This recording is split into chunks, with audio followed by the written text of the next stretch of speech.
عبادت کی اللہ کے ہاں قبولیت کی شرط لازم ہے اخلاص. اخلاص نہیں ہے تو عبادت قبول نہیں. اخلاص کی ضد کیا ہے؟ ریا. ریا کہتے ہیں دکھاوا، دکھانے کے لیے کام کرنا. سمعہ، سنانے کے لیے، لوگوں کو سنانے کے لیے کہ یہ کام میں نے کیا ہے تاکہ لوگ سن لیں، لوگوں کو معلوم ہو جائے کہ ہم یہ تو بہت ہی اللہ تعالیٰ کے جو ہے بڑے پہنچے ہوئے آدمی ہیں. اس کے ضمن میں اب آپ ایک پہلے حدیث سن لیجئے، مسند احمد ابن حنبل کی ہے اور مشکات کے حوالے سے. باب الریا والسمعہ مشکات کا جو ہے اس میں یہ حدیث موجود ہے. حضور فرماتے من صلی یرائی فقد اشرک ومن صام یرائی فقد اشرک ومن تصدق یرائی فقد اشرک. جو نماز پڑھتا ہے دکھاوے کے لیے وہ شرک کر چکا. یہ کر چکا کا ترجمہ کیوں کر رہا ہوں؟ اس لیے کہ فعل مضارع ہو تو اس میں اندیشہ ہوتا ہے کہ کام ہو رہا ہے نہیں ہو رہا ہے، پورا ہوتا ہے نہیں ہوتا ہے. کر چکا، کوئی شک ہی نہیں، وہ اس شرک کا ارتکاب کر چکا. یہ جو انگریزی میں present perfect tense, I have done it, he has done it, یہ وہ ہے. قد اشرکا، وہ شرک کر چکا، شرک میں ملوث ہو چکا. جس نے دکھاوے کے لیے نماز پڑھی، جس نے دکھاوے کے لیے روزہ رکھا، اس نے شرک کیا، وہ شرک کر چکا. جس نے دکھاوے کے لیے صدقہ کیا، وہ شرک کر چکا. یہ ہے، نوٹ کیجئے، یہ جب تک کہ یہ اخلاص فی العبادت نہیں ہے، صرف اللہ کے لیے، کسی کو دکھانا نہ ہو. میں نے بالکل شروع میں آپ کو ایک حدیث سنائی تھی کہ حضور نے فرمایا اگر تم نماز پڑھ رہے ہو اور جب تم یہ محسوس کرو کہ کوئی تمہیں دیکھ رہا ہے تو سجدہ طویل کر دو، تو یہ شرک خفی ہے.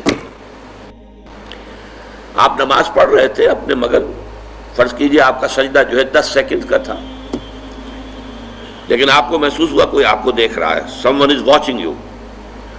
اب آپ نے جو ہے وہ سجدہ 15 سیکنڈ کا کر دیا. اس ایک سجدے کے 2 مسجود ہو گئے. 10 سیکنڈ کا سجدہ تو آپ نے اللہ کے لیے کیا، یہ باقی 5 سیکنڈ کا سجدہ کس کے لیے کیا؟ جس کو آپ دکھا رہے ہیں، وہ آپ کا مسجود ہے. یہ شرک خفی. اس لیے ابتدا میں جو میں نے کہا تھا کچھ شرک جلی ہوتے، کچھ شرک خفی ہوتے. اس شرک کو کون دیکھے گا؟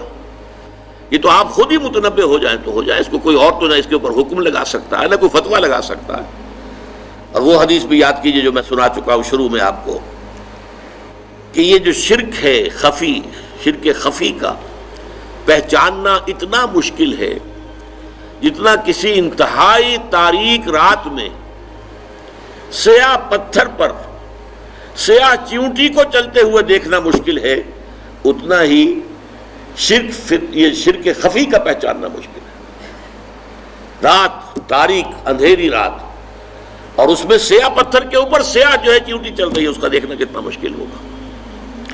اس حوالے سے نوٹ کر دیجئے قرآن مجید میں 3 مقامات پر یہ بات واضح کی گئی ہے کہ جو بھی نیکیاں، جو بھی خیر کے کام، جو بھی عبادت خداوندی کے کام لوگوں کو دکھاوے کے لیے کیے جائیں تو ان کی مثال کیا ہے؟ سورہ ابراہیم میں فرمایا مثل الذین کفروا بربہم اعمالہم کرماد اشتدت بہ الریح فی یوم عاصف. یہ جو نیکیاں لے کر آئیں گے، ریاکاری والی نیکیاں اور دکھاوے والی نیکیاں اور سمعہ والی نیکیاں، ڈھیر کے ڈھیر ہوں گے، لیکن ان کی مثال ایسی ہوگی کہ جیسے راکھ کا ایک ڈھیر ہو اور ایک تیز ہوا چلے اور اس پوری راکھ کو بکھیر کے رکھ دے، اس کی کوئی حقیقت نہیں ہوگی اللہ کے یہاں. سورہ نور میں فرمایا والذین کفروا اعمالہم کسراب بقیعۃ یحسبہ الظمآن ماء. جو لوگ ایمان حقیقی سے، حقیقی ایمان سے محروم ہیں اور نیکیوں کو کام کر رہے ہیں، ان کی یہ نیکیاں جو ہے سراب کے مانند ہیں، جنہیں پیاسا سمجھتا ہے کہ پانی ہے، حقیقت میں پانی نہیں ہوتا. قیامت کے دن آ کر کھل جائے گا، کوئی نیکی نہیں. سورہ فرقان میں فرمایا وَقَدِمْنَا إِلَىٰ مَا عَمِلُوا مِنْ عَمَلٍ فَجَعَلْنَاهُ هَبَاءً مَنْثُورًا.